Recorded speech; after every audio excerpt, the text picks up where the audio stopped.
Hello दोस्तों, मैं शुभेंद्र कुमार पटेल आप सभी का आपके अपने YouTube चैनल SKP क्लासेस में स्वागत करता हूं। तंत्रिका तंत्र की श्रृंखला में आगे बढ़ते हैं। अपन तंत्रिका तंत्र से संबंधित जितने भी फैक्टर्स थे, जो उसके टाइप्स थे, पॉइंट थे, वो सब अपन पढ़ चुके हैं। नर्वस सिस्टम की श्रृंखला में ही आगे बढ़ते हैं और उससे रिलेटेड अपन ऑर्गन पढ़ते हैं जिसे अपन कहते हैं ह्यूमन आईज, मानव नेत्र। लेकिन इसमें अपन फैक्ट पढ़ते समय सभी टाइप की आंख का फैक्ट पढ़ेंगे कि उल्लू में कैसा है, पक्षी में कैसा है, जानवर में कैसा है, लेकिन फिर भी टॉपिक का नाम अपन ये डाल देते हैं ह्यूमन आई। ठीक, क्योंकि जो एनाटॉमी पढ़ेंगे, इंटरनल स्ट्रक्चर पढ़ेंगे, वो अपनी ही आंख का रहेगा, इसीलिए। चलिए, तो भैया आंख के बारे में बहुत ज्यादा बताने की जरूरत नहीं है, जान ही रहे हैं आप लोग। ठीक, किसी भी वस्तु को देखने के लिए हमें आवश्यकता होती है आंख की, और आंख से भी ज्यादा जरूरत होती है प्रकाश की, लाइट ज्यादा जरूरी है आंख से, है ना। नहीं, वो तो अंधेरे कमरे में चल जाओ, आंख होती तो है पर कहां दिखता है। लेकिन किस ऑर्गन या अंग की जरूरत होती है, तो आंसर हो जाएगा आंख। चलिए बनाते हैं आंख। यदि अपन आंख की बात करें तो हमारी आंख के बिल्कुल बीचों बीच एक छोटा सा होल होता है जिसे कहते हैं प्यूपिल, या इसे कहा जाता है पुतली। बीचों बीच आंख के बीचों बीच हिस्सा है, ये वो हिस्सा होता है जहां से लाइट अंदर जाती है। इस प्यूपिल को कंट्रोल करने के लिए इसके चारों तरफ एक हिस्सा होता है जो प्यूपिल को नियंत्रित करता है। इस हिस्से को कहा जाता है आइरिस। आइरिस नाम भी चलेगा, कोई दिक्कत नहीं, आप आइरिस याद कर लो।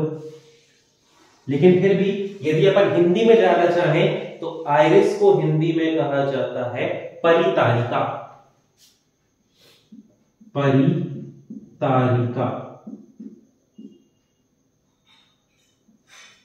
ठीक।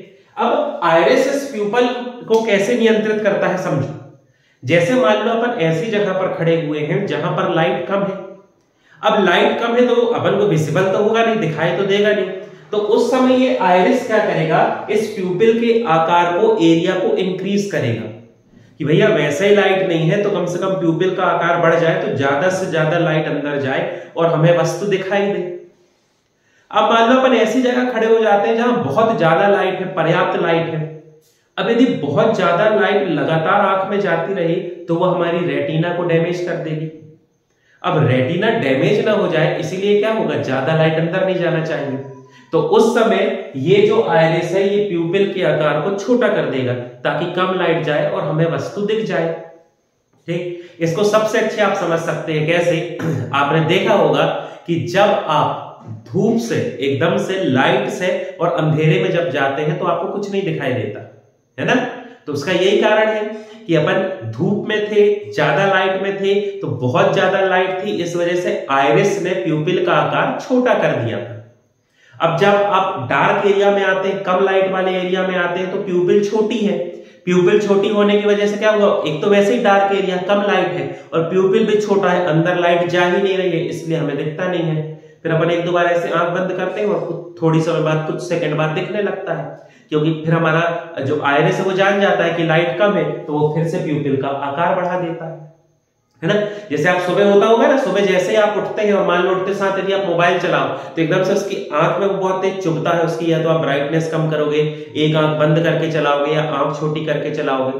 वही होता है, आंख बंद थी, रात भर लाइट गई नहीं, तो उस समय हमारी प्यूपिल का आकार छोटा सा है। अब सुबह से उठ के अपन मोबाइल चालू करें, मोबाइल कितनी सारी लाइट अंदर गई, एक साथ तुरंत जो है प्यूपिल समझ नहीं पाया, आइरिस को इस प्यूपिल का आकार बढ़ाना पड़ा, तो उस सब के बीच अपन को मोबाइल देखने में दिक्कत है। इसलिए तो कहते हैं कि सुबह उठते साथ तुरंत मोबाइल नहीं चलाना चाहिए। अपन उठे, जब अपन सो रहे हैं तो वैसे ही शरीर में आरबीसी कम हो गई है, शरीर में ऑक्सीजन की सप्लाई, एनर्जी बनने की प्रोसेस बहुत धीमी है, और आप उठते साथ यदि मोबाइल चलाएंगे तो आपकी जो आइरिस है, जो आई मसल्स है, उनको ज्यादा काम करना पड़ेगा और आइरिस जो है प्यूपिल को बड़ा करेगी ताकि मोबाइल देखे, और शरीर में एनर्जी कम है, ऑक्सीजन कम है और आंख ज्यादा काम करेगी तो आई मसल्स, जो आंख की मसल्स, उसमें प्रेशर पड़ेगा और आंख की मसल्स खराब हो जाएंगी। इसलिए सुबह से उठते साथ मोबाइल नहीं चलाना चाहिए, है ना। जैसे 10-15 मिनट उठे हो गए उसके बाद चला लो तो फिर कोई बात ही नहीं, ठीक। या आप और देख सकते हैं, आपने देखा होगा जो समुद्री लुटेरे होते हैं, समुद्री लुटेरे आप देखना वो हमेशा अपने आंख में एक पट्टी बांधे रहते हैं और एक आंख ये जो है चालू रहती है। उसका लॉजिक ये नहीं कि उनको ये दिख नहीं रहा है सब। क्या होता है, समुद्री लुटेरे समुद्र में जहाज के ऊपर रहेंगे सूर्य प्रकाश के सीधे संपर्क में, या जहाज के नीचे जाएंगे। अब उनका ऊपर आना जाना तो हमेशा ही लगा रहेगा, तो वो उनको पता चला लाइट है, सनलाइट से फिर नीचे गए तो फिर देखना बंद हो गया, फिर ऐसे ऐसे आंख करे 10-15 सेकंड बाद देखा, फिर ऊपर आए तो फिर दिखना बंद हो गया, है ना। तो वो क्या करते हैं, वो एक आंख में पट्टी इसलिए लगा के रखते हैं ताकि जैसे ही वो नीचे जाते हैं तो ये जो पट्टी, इस पट्टी को ऐसा खिसका लेते हैं, ये वाली आंख बंद कर दी और ये वाली चालू है अंधेरे में, जिसका प्यूपिल का आकार छोटा था। अब जैसे जिनको ऊपर जाना है तो फिर इसको खिसकाते और इसको चालू कर लेते हैं। तो जो एडजस्ट उनको करना पड़ रहा है, ऐसा नहीं कि अब सब बढ़िया चल रहा है, पर जो एडजस्ट करने का समय है वो कम हो गया। मान लो कोई इमरजेंसी है, जहाज में आग लग गई है, जहाज में हमला हो गया है, दुश्मन आ गए हैं, तलवारबाजी कर रहे हैं, लड़ रहे हैं, तो वो सब समय ये काम आता है। अब देखना जितने भी पायरेट्स आप देखेंगे, जितने भी समुद्री लुटेरे, चाहे आप जॉनी डिप की मूवी भी देख सकते हैं, पायरेट्स ऑफ द कैरिबियन, उन सब में आप देखना क्या रहेगा, जो लुटेरे हैं उनकी एक आंख पैक रहती है और एक खुली रहती है। यही सब उसके पीछे के रीजन है, ठीक। चलिए आगे बढ़ते हैं। ये जो आइरिस और प्यूपिल है, इसे प्रोटेक्ट करने के लिए इनके ऊपर एक ट्रांसपेरेंट, पारदर्शी एक हिस्सा होता है जो इसे प्रोटेक्ट करता है, जिस पारदर्शी हिस्सा को कहा जाता है कॉर्निया, या इसे अपन कहते हैं स्वच्छ मंडल। बहुत ज्यादा हिंदी है, पर एक आध बार लिख लेना, दिमाग में रहे, थोड़ा आइडिया रहे, ठीक। सिर्फ याद रखना, कॉर्निया सिर्फ इतने हिस्से में है, ये जो गोल वाला हिस्सा है ना, सिर्फ इतने गोल वाले हिस्से में ही कॉर्निया है, बाकी और कहीं नहीं है। जैसे आप यदि देखते हो एडवर्टाइजमेंट में दिखाता हो या आपको आइडिया हो कि लोग क्या करते हैं आजकल, लड़कियां खासतौर पे, जिस कलर की उनकी ड्रेस होती है उस कलर की वो आंख में लेंस लगा लेते हैं, तो आंख का लेंस जो रहता है उसको निकाल के और ऐसे लगा लेते हैं ना, तो वैसे ही सेम कॉर्निया होती है, सिर्फ इतने गोल वाले हिस्से में होती है बस, बाकी कहीं नहीं। और ये जो व्हाइट वाला पार्ट है, जो आसपास का व्हाइट वाला पार्ट है, ये कहलाता है स्क्लेरा, इसे कहते हैं स्क्लेरा, ठीक। ये अपनी एक नॉर्मल आंख है।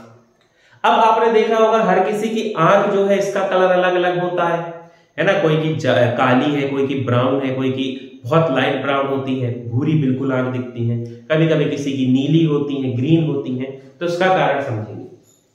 यदि हम बात करें तो हमारी आंख के रंग का निर्धारण करता है आइरिस। आइरिस जिस कलर का दिखाई देगा आंख का वही रंग होगा, और आइरिस इसलिए करता है क्योंकि आइरिस में पाया जाता है मेलेनिन।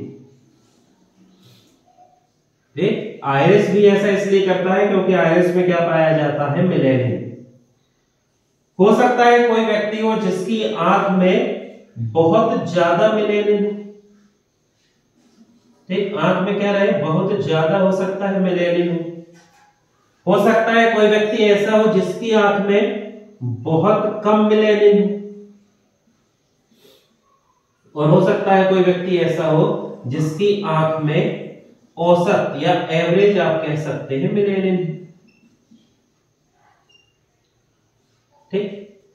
मेलेनिन अपन पढ़े थे, त्वचा में पाया जाता है, स्किन में पाया जाने वाला पिगमेंट है, जिसके कारण हमारी स्किन या त्वचा विटामिन डी बनाती है, और विटामिन डी बनाते बनाते काली हो जाती है। तो सीधी सी बात है, जब मेलेनिन बहुत ज्यादा है तो आंख का रंग होता है काला, ठीक। बहुत कम है तो उस समय आंख का रंग हो जाता है नीला, या और कम हो तो हो जाता है हरा, और एवरेज या औसत की बात की जाए तो उस समय आंख का रंग होता है ब्राउन या भूरा, कभी कभी आप देखना, आप सुनोगे कि कुछ लोग ऐसे हैं जिनके मौसम बदलने पे, ठंड गर्मी बरसात अलग अलग मौसम आने पर आंख का रंग अलग अलग हो जाता है। तो समझ जाना आंख का रंग अलग क्यों होता है। ठंड में लाइट की इंटेंसिटी कम है, अपने ऊपर कम लाइट पड़ेगी, मेलेनिन कम बनेगा, आंख का रंग ब्राउन हो गया। गर्मी में इंटेंसिटी ज्यादा है, ज्यादा लाइट पड़ेगी, मेलेनिन बनेगा, आंख का रंग काला हो जाएगा। और मान लो बहुत ठंड पड़ रही है, सनलाइट कम पड़ रही है, तो उस समय कैसा हो जाएगा, नीला। तो समझ जाना आंख का रंग बदलता है क्योंकि आंख में क्या पाया जाता है, मेलेनिन। मेलेनिन आंख के किस हिस्से में होता है, आइरिस में होता है, जो हमारे आंख के रंग का निर्धारण करता है। ठीक, उम्मीद करता हूं ये सामने से जो देख रहे हैं आप, उसमें आपको दिक्कत नहीं आई होगी, है ना। ये मॉर्फोलॉजी टाइप समझ लो, जो सामने से दिख रहा है। ठीक, तो ये जो है, ये बाहरी जो मॉर्फोलॉजी है वो हो गई आंख। अब इसी को अपन थोड़ा सा डिटेल में पढ़ेंगे, जिसे अपन कहते हैं एनाटॉमी ऑफ आई, आंख की आंतरिक संरचना। ठीक, समझेंगे। बहुत सिंपल टॉपिक है लेकिन इंपॉर्टेंट है, अच्छा टॉपिक है।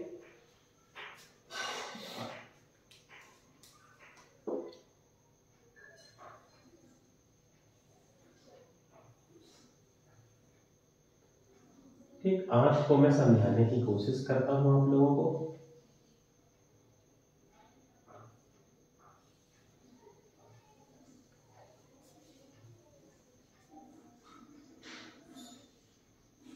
एनाटॉमी भैया, ये एक आंख में देख लूं, आपको दिख रहा है कि नहीं, ऐसा कोई हिस्सा तो नहीं है जो गायब, अच्छा ऊपर थोड़ा सा ज्यादा हो गया है ना, पर चल सकता है यदि मैं थोड़ा सा इसको सेट कर दूं तो सेट शायद हो जाए।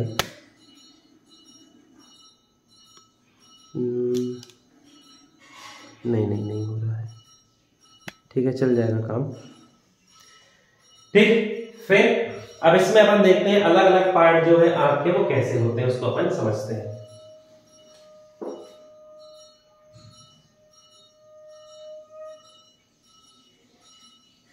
एक बार मैं बना लूं बस, उसके बाद फिर आप लोगों को आराम से मैं समझाता हूं इसकी कहानी।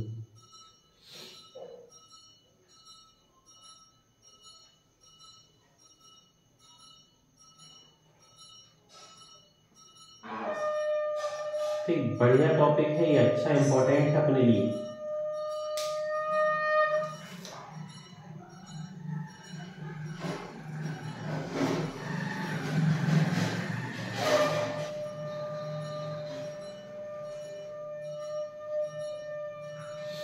ठीक, चल अब समझना। सामने से आंख तो देख लिए है, तो मैं उसको थोड़ा सा ऐसे रफ आपको आइडिया हो जाए इसलिए ऐसा बना देता हूं।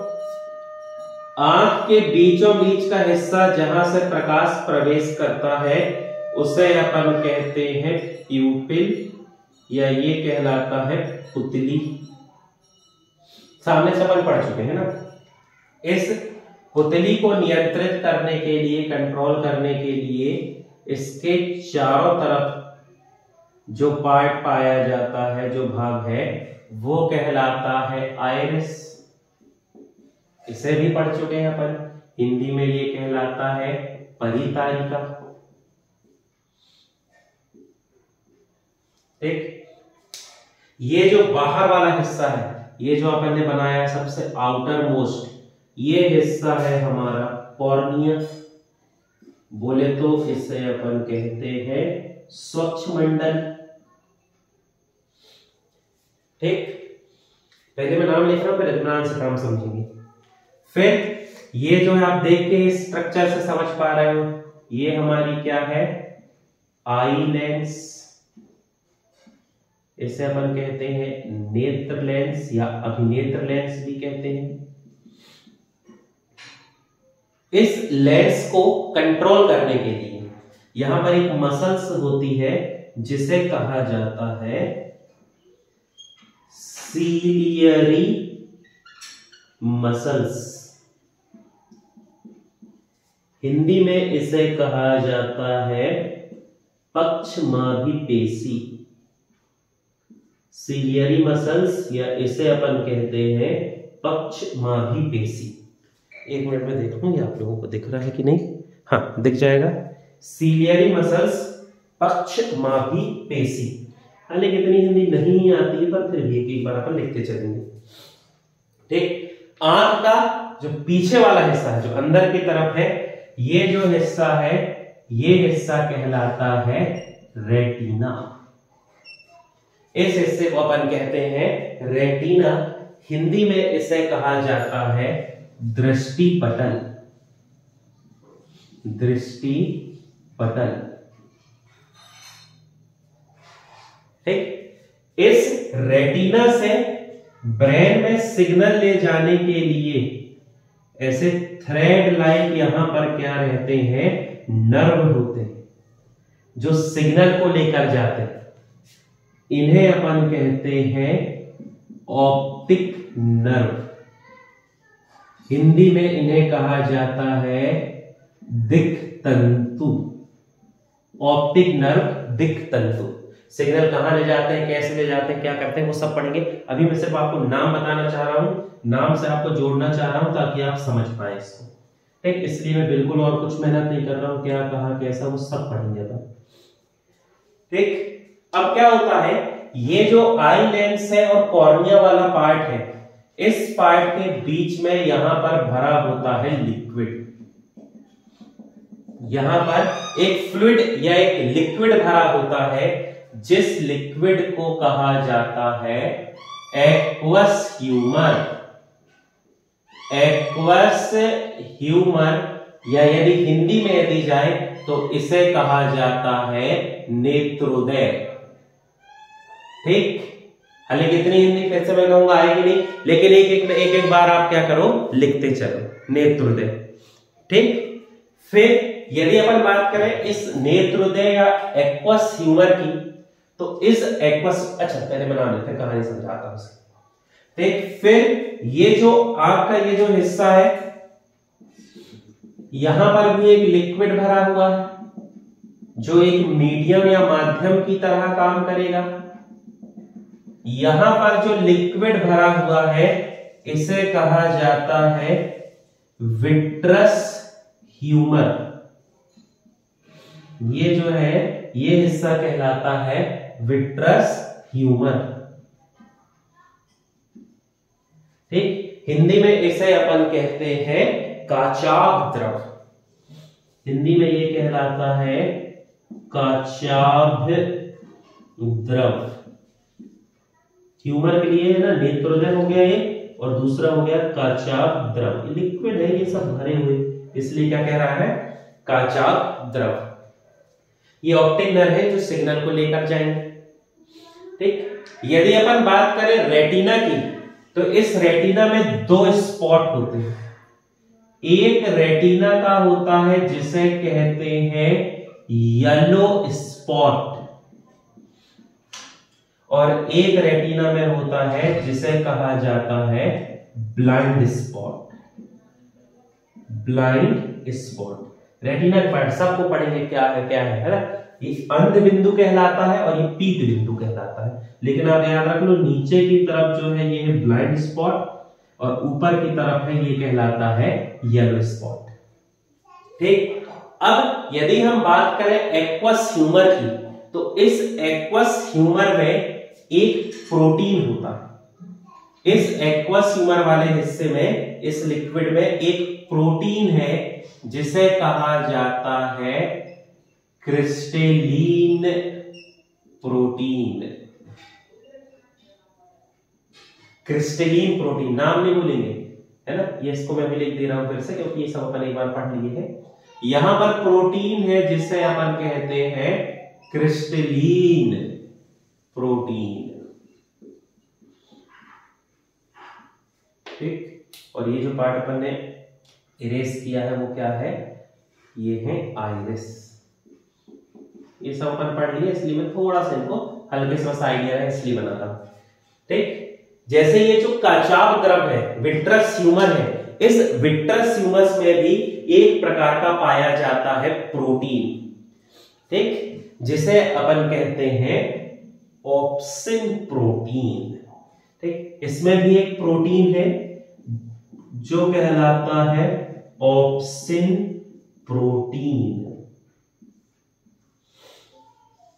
है ना, ये जो लिक्विड है इस लिक्विड में भी प्रोटीन होता है, जिस प्रोटीन को अपन कहते हैं ऑप्सिन प्रोटीन।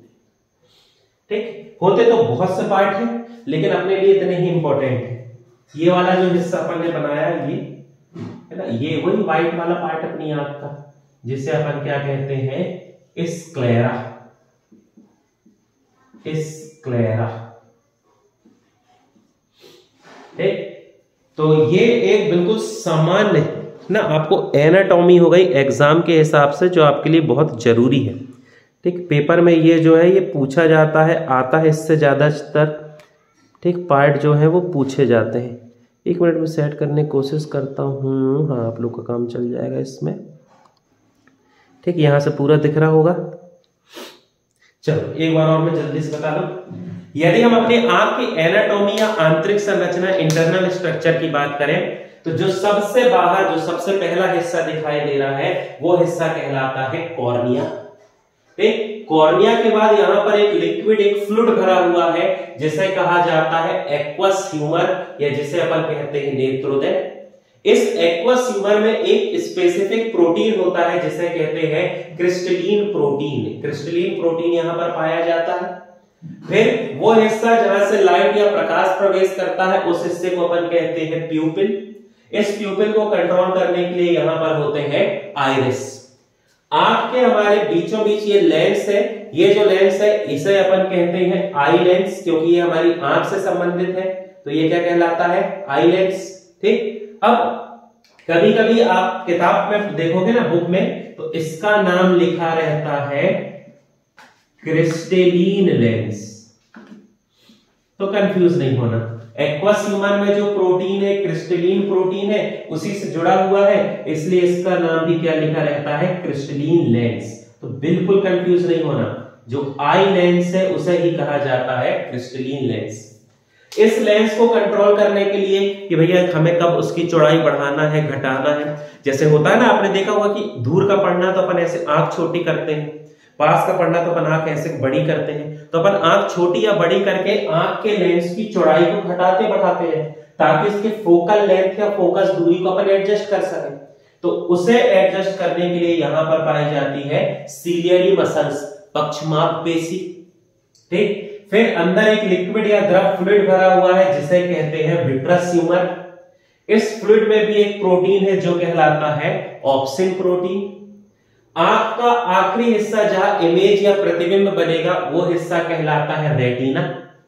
इस रेटिना में 2 स्पॉट होते हैं, ऊपर की तरफ येलो स्पॉट पीत बिंदु, नीचे होता है ब्लाइंड स्पॉट अंध बिंदु। जो भी रेटिना में इमेज बनेगी, जो भी इलेक्ट्रॉन्स होंगे, जो भी सिग्नल होंगे, उसको ब्रेन तक ले जाने के लिए इसमें नर्व होती हैं जिसे कहते हैं ऑप्टिक नर्व या दिग नर्व। ये जो स्ट्रक्चर है ये हो गया आंख का। तो आपको सीधे सीधे यहां से क्वेश्चन आते हैं, वो बनना चाहिए। जैसे मैंने बताया कि भैया एक्वस ह्यूमर में कौन सा प्रोटीन है, कॉर्निया में पाया जाने वाला फ्लूइड क्या कहलाता है एक्वस ह्यूमर, आंख के अंदर पाया जाने वाला फ्लूइड क्या कहलाता है विट्रस ह्यूमर, विट्रस ह्यूमर में कौन सा प्रोटीन है ऑप्सिन, आंख के लेंस को क्या कहते हैं क्रिस्टलीन, लाइट कहां से आती है प्यूपिल, प्यूपिल को कंट्रोल करता है आइरिस, इनको प्रोटेक्ट करने के लिए आउटर मोस्ट आंख की जो लेयर है वो कॉर्निया।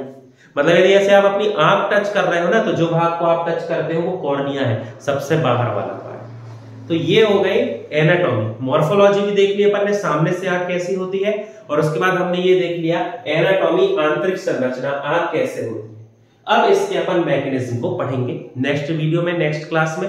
मैकेनिज्म के लिए थोड़ा अलग अपन को यहाँ पर प्रोसेस करना पड़ेगा, इसलिए अभी मैं नहीं पढ़ा रहा हूँ। उस मैकेनिज्म को अपन पढ़ेंगे नेक्स्ट क्लास में कि कैसे लाइट रिफ्लेक्ट होती है, कैसे इमेज बनती है, और कैसे हमें वस्तु दिखाई देती है। हर हिस्से का अपना काम है जिससे अपन सिस्टमैटिक पढ़ेंगे।